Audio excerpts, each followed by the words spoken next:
du bist kein Opfer. Und ich habe mir so überlegt, ich werde mir das gerne jetzt dann noch so ein Banner machen im Büro, über einen Kompi heichen und schreiben, du bist kein Opfer. Dass wir sind immer wieder in der Gefahr. Ich glaube, das ist nicht nur ich, sondern immer wieder in der Gefahr, dass wir so in das Ding, oh, die Sachzwänge, oh, ist das so schlimm und oh, wir können doch nicht anders. Und das ist nicht einmal jetzt so, es klingt jetzt vielleicht so ein bisschen lächerlich, aber ich glaube, es ist immer wieder ganz wichtig, dass wir uns bewusst dafür entscheiden, dass wir nicht die Opfer sind im Ganzen.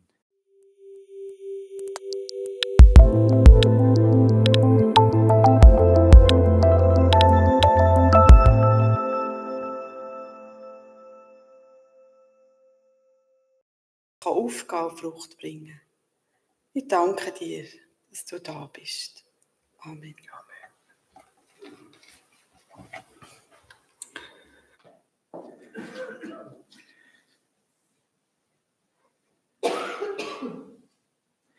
Ja, der Daniel, das ist ja so einer von diesen Helden, könnte ich sagen, von der Kindheit. Oder die Älteren unter uns kennen vielleicht auch noch das Lied aus der Sonntagsschule, Treu und fest wie Daniel war. Das war ein Lied, das der Vati auch gesungen hat, wenn er manchmal in den Stall ist gegangen. Nur hat er einfach den Text dann aber nicht mehr gewusst. Er hat aber nur treu und fest wie Daniel war, nach des Herrn Gebot. Und er ist es irgendwie verplätschert. Darum kann ich auch nur den Anfang. Genau.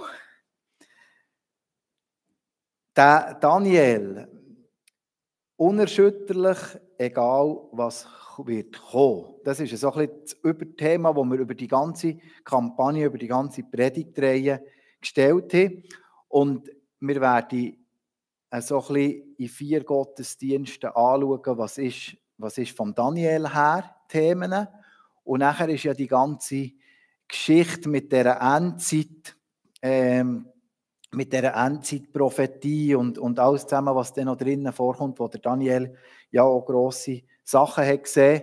Und dazu wird uns nachher dann vor Ostern Miriam Schad so ein bisschen einen theologischen Bezug noch herstellen und noch ein bisschen etwas zeigen dazu.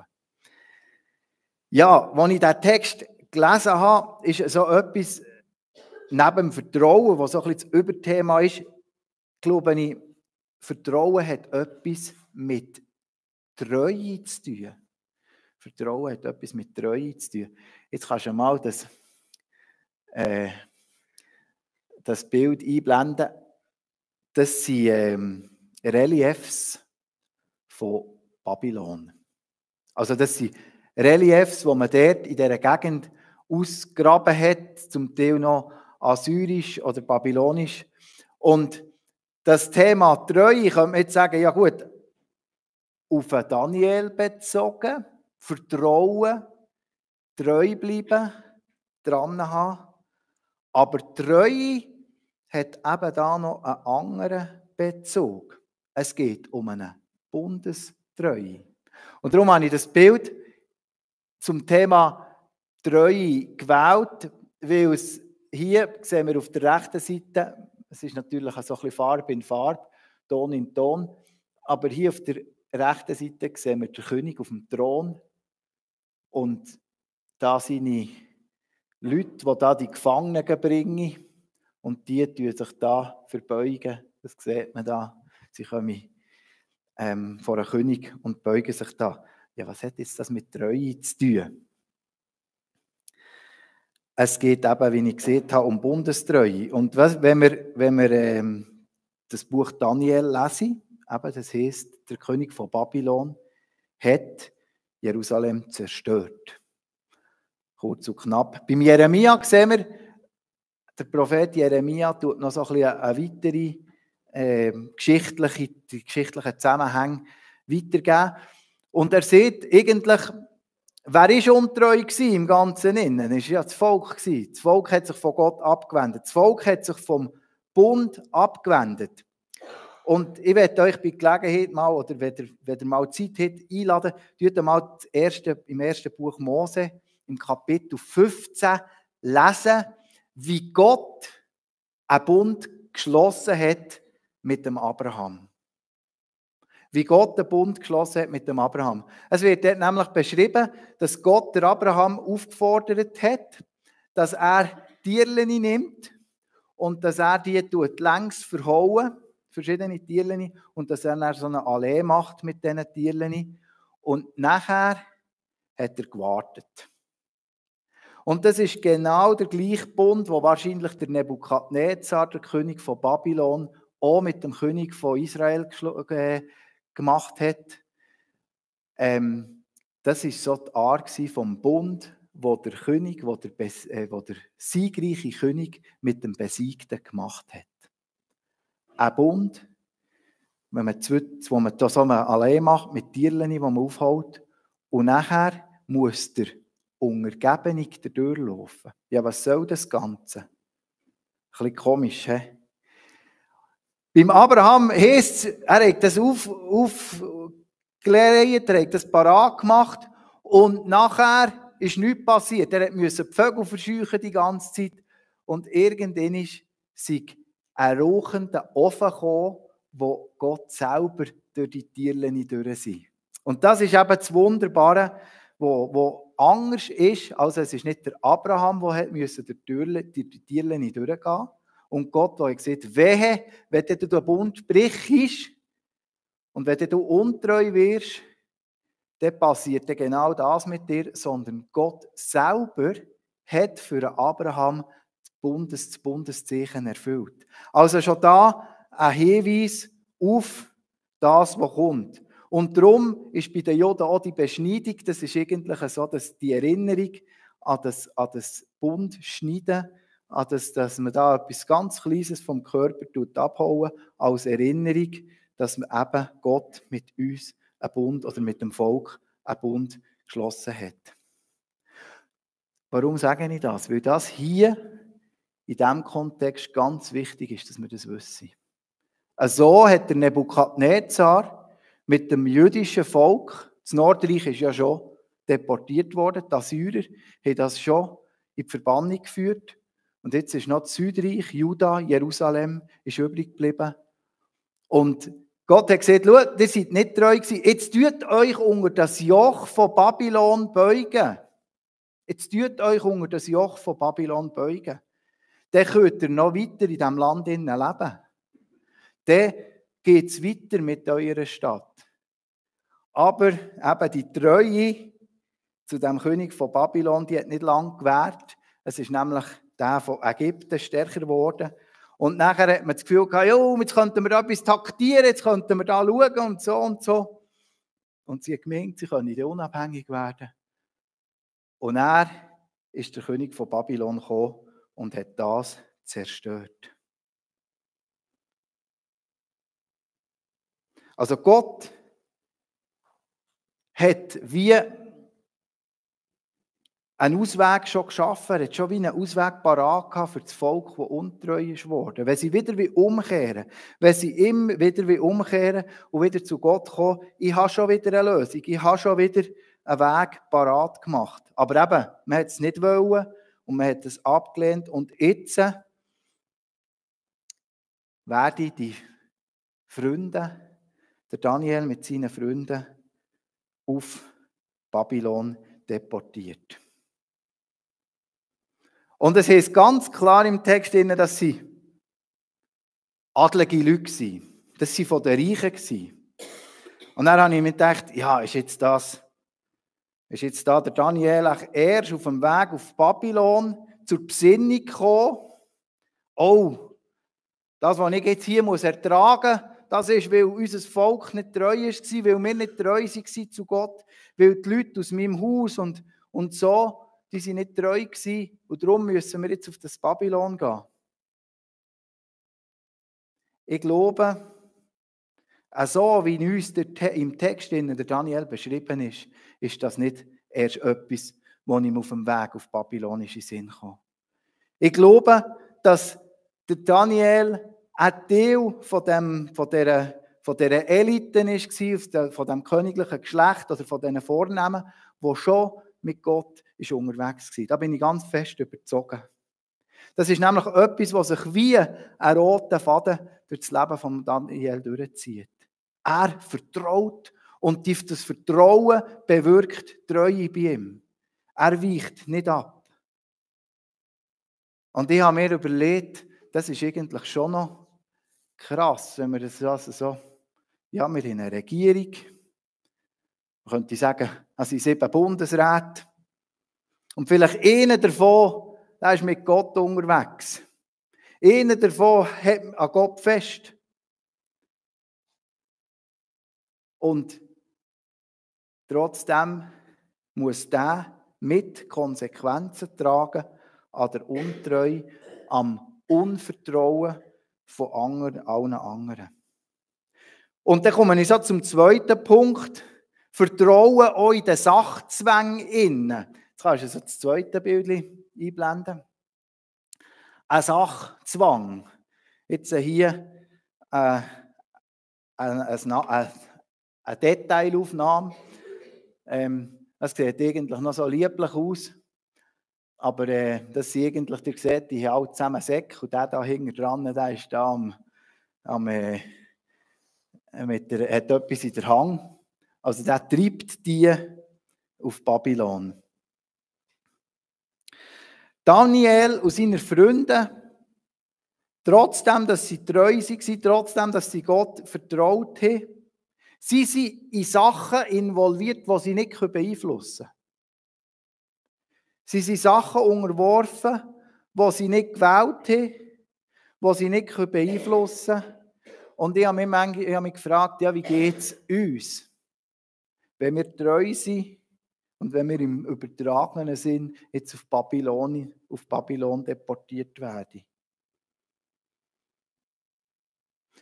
Wie geht es uns? Das sind so Sachzwänge, die man nicht kann. Man hat es nicht ausgesucht. Vielleicht sind andere die Schuld. Vielleicht ist es Krankheit, etc., etc. Wie gehen wir mit so Sachzwängen um? Eine Möglichkeit ist, ja, man könnte sich jetzt arrangieren mit diesen Sachzwängen.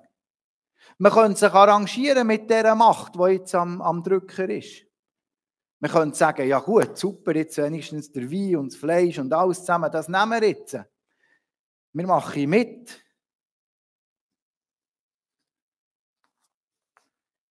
Und es ist ja nicht so, dass Babylon etwas Unbedeutendes wäre. Das Babylon ist ein führendes Reich in der Region. Das sind die Sachen erfunden haben. Habt ihr gewusst, dass unser Zeitsystem, oder ich kann anders fragen, habt ihr noch schon mal gefragt, wieso dass unsere Uhr nicht auf 100 geht, sondern auf 60? Meine Tochter hat gesagt, ja, da siehst du jetzt die blöden Babylonier. Das ist wegen der Babylonier. Das ist wegen der Babylonier. Also das ist vor 3'500 Jahren haben die ein 60er-System eingeführt. Und wir tun heute noch nach 60 Minuten, eine Stunde hat 60 Minuten. Und ein Tag hat dann 24 Stunden und alles zusammen.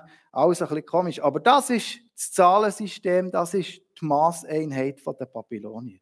Und auch in anderen Sachen sind sie führend. Also es ist nicht so, dass wir jetzt sagen können, ja, das ist jetzt irgendwie Provinz, oder? Die sind jetzt irgendwie in eine Krache hingere deportiert worden, wo nicht unbedingt grosse Universitäten hat und alles zusammen. Nein, das Wissen von der damaligen Zeit, das ist in Babylon konzentriert. Und das ist ja auch spannend im Zusammenhang mit den Sterndeutern um Jesus herum, dass denen der klar war, die haben ja das Wissen gesammelt. Darum haben sie gewusst, jetzt ist in Israel ein neuer König geboren. Und jetzt machen wir uns auf. Also, da könnte man doch sagen, ja, Jerusalem, Provinz, ja, der Tempel ist ja gehabt, aber ja, die Stadt Jerusalem im Vergleich zu Babylon eher schäbig. Ja, das ist doch eine Chance. Jetzt, wenn ich schon in diesen Sachzwängen innen bin, dann brauche ich doch die Chance. Dort schaue ich doch, dass ich möglichst das Nötige kann für mich daraus herausziehen, dass ich das Positive daraus herausziehen kann, dass ich Nutzniesser werden vom Ganzen.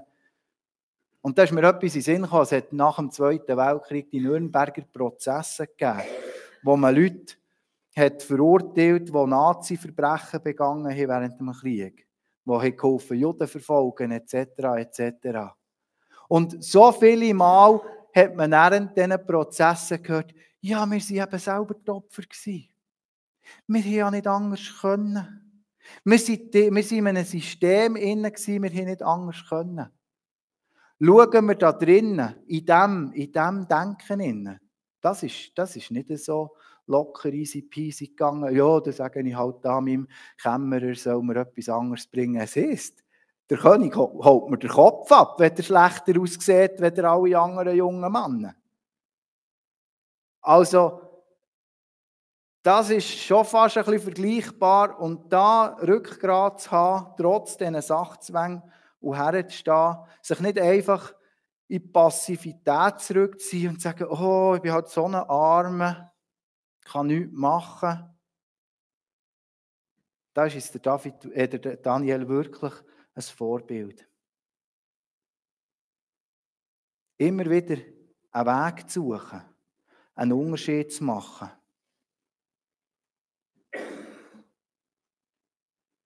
Nicht einfach den Kopf in den Sand stecken. Der Daniel und seine Freunde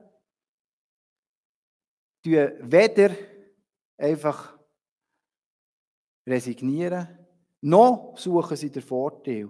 Sie probieren weiter, ihre Möglichkeiten wahrzunehmen. Sie rechnen weiter mit Gott und sie gehen ihren Weg. Sie sehen sich nicht als Opfer.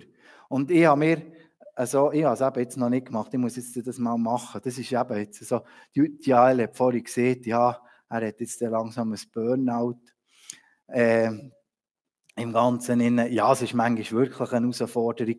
Aber jetzt auch, ich sage mir immer nicht, du bist kein Opfer. Und ich habe mir so überlegt, ich werde mir das gerne jetzt dann noch so ein Banner machen im Büro, über einen Kompi heichen und schreiben, du bist kein Opfer. Wir sind immer wieder in der Gefahr. Ich glaube, das ist nicht nur ich, sondern immer wieder in der Gefahr, dass wir so in das Ding, oh, die Sachzwänge, oh, ist das so schlimm und oh, wir können doch nicht anders. Und das ist nicht einmal jetzt so, es klingt jetzt vielleicht so ein bisschen lächerlich, aber ich glaube, es ist immer wieder ganz wichtig, dass wir uns bewusst dafür entscheiden, dass wir nicht die Opfer sind im Ganzen nicht. Und da habe ich mich auch gefragt, wieso kann der Daniel so geradlinig weitergehen? Und ich glaube, der Daniel, das ist ganz eine integere Person. Das ist so ein Fremdwort, wo man, glaube ich, in seinen Charakter könnte umschreiben könnte. Integer. Was bedeutet das? Integer bedeutet ein Mensch, der in Übereinstimmung zwischen den eigenen Idealen und Werten und der tatsächlichen Lebenspraxis. Also, dass wir das, was wir predigen und sagen, dass wir das eben auch leben. Und ich glaube, da lohnt es sich nochmal zu überlegen, wie alt war der Daniel, als er auf Babylon ist verschleppt wurde? Jemand eine Idee? Sie hat das Ding gelesen. 15. Ungefähr 15, sieht man. Hey, wow. Stellt euch das mal vor. 15-jähriger junger Mann, der so mit beiden Füßen im Leben steht. Ich glaube, ja, viele haben mit 15 Träume, Wünsche, Ideal. Ich habe hier auch schon gesehen. Manchmal frage ich mich, was sind die Indianer, die man zusammen hat, wie es in diesem Lied heißt, von Pur. Wo sind all die Indianer hin? Wir haben zusammen Sachen festgemacht, wir sind zusammen in die Jugendgruppe gegangen und dann haben wir gesagt, komm, und wir wir wollen eine gläubige Frau und wir wollen für Gott unterwegs sein, wir wollen Gott dienen, etc. Und wie viele sind auch auf der Strecke geblieben. Aber hier, der Daniel, das ist der hat angefangen und der hat durch alles durch, ist der Gott treu geblieben, er hat Gott vertraut bis am Schluss. Man kann sagen, Könige sind gekommen, Könige sind gegangen, Reich sind gekommen, Reich sind untergegangen. Der Daniel, der ist einfach treu bei Gott geblieben. Und er hat alle überdauert. Also der ist weit über 80-Jährige, wahrscheinlich gegen 90-Jährige geworden, weil das ganze babylonische Reich, die ganze babylonische Zeit, das ist ja eigentlich auf der Weltskala nur ein kurzer Ding gewesen. Aber es heisst, 70 Jahre waren sie in der Verbannung, bevor das dann die Perser kamen. Also müsst ihr euch mal vorstellen, auf der Weltgeschichte, was das ausmacht. Und eben, man hat jetzt das Gefühl, ja, ich muss mich arrangieren, ja, ich muss da mitmachen. Nein, er ist integer geblieben, er ist treu geblieben, er hat auf Gott vertraut und ist dran geblieben. Und ich glaube, darum möchte ich auch den Jugendlichen zusprechen. Hey, bleibt dran, bleibt dran. Lasst euch nicht beeindrucken, wie andere sagen, ja komm, ja, vielleicht wird es später und wenn du merkst und überhaupt, oder ja, du hast diesen Wunsch oder diesen Wunsch oder diesen Traum oder stellst dir das so vor. Nein, bleibt euren Träumen dran. Macht weiter, tut euch wirklich überlegen, was will Gott für euer Leben. Und ich glaube, auch wir als ältere Leute, wir dürfen uns von diesem Zug motivieren. Wir dürfen auch Jugendliche als Vorbild nehmen. Wir dürfen motiviert werden. Eben beim Daniel, Könige sind gekommen, Könige sind gegangen, Reich sind zerfallen, neue Reich sind an die Macht gekommen, über Nacht sogar. Und er ist treu geblieben. Und es hat mich jetzt auch so fasziniert, die Heilsarmee hat das Wochenende, das ist der Elias Zimmermann, ist auch dort, das heisst Hackathon. Und das ist jetzt nicht, dass ihr das Wort müsst, verstehen oder wissen, aber man hat gesehen, man möchte für Herausforderungen, die sich die Heilsarmee Schweiz gegenübergestellt sieht, möchte man junge Leute fragen, was sie denn für Lösungsansätze haben zu dem. Und da gibt es eben in der Computerwelt so eine Möglichkeit, dass man kreative Teams 24 Stunden in einem Raum einsperrt und die müssen dann miteinander während diesen 24 Stunden Lösungen suchen. Und die Heilsarmee hat gesagt, das machen wir jetzt auch. Ich glaube, es sind gegen 70 Leute. Ich weiß nicht mehr, die Zahl weiß ich nicht so genau, aber eben unser Elias ist auch dort dabei. Und die sind jetzt zu tun und die sind jetzt kurzum fertig. Aber die haben jetzt durch die ganze Nacht lang zusammen mit der Direktion so Themen bewegt. Und das hat mich sehr berührt. Dass man da nicht einfach sagt, ja, macht mal Ausbildung und schaut mal und so. Das gehört auch dazu, dass wir eine Entwicklung machen. Aber, dass wir auch schon hier und jetzt dürfen herstehen und dürfen merken, aha, ja, ich habe etwas zu bringen. Und ich glaube, das ist das, was unsere die Geschichte auch sagen will.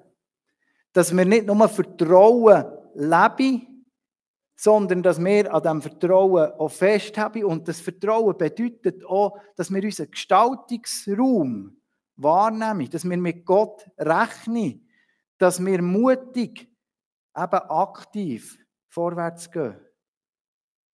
Und dass wir damit rechnen, dass sich Gott offenbaren. Das ist ein Risiko, 14 Tage lang nur Gemüse und Wasser zu essen und zu reichen.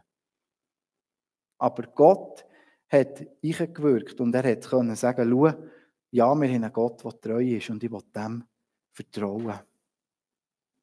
Und das geht ja dann weiter.